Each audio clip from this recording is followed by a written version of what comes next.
श्री स्वामी समर्थ. आपण आता सकाळी सकाळी असा निसर्गाचा रम्य असा आनंद घेत आहोत.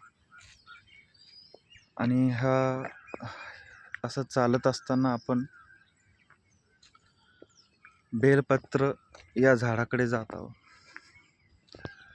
तसेच बेलपत्राच्या झाडाचे जे बेलपत्र असतात ते शंभू महादेवाला नेण्यासाठी मी आपल्याला बेलपत्र झाडाकडे घेऊन जात आहे.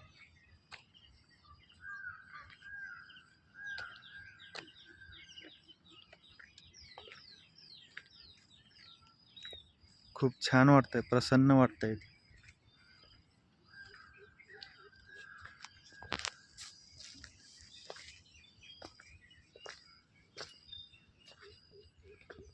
हे बघा, झाडीच झाडी सगळीकडे, सगळीकडून झाडी. आणि बेलपत्राचं झाड पण जवळच आहे, जास्त लांब नाही.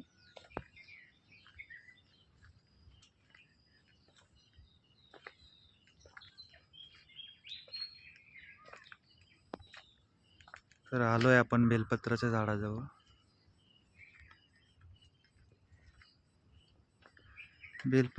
आपल्याला बेलपत्र मिळणं खूप अवघड दिसतंय, कारण या झाडाची जे पानं आहेत ना ते किडलेत.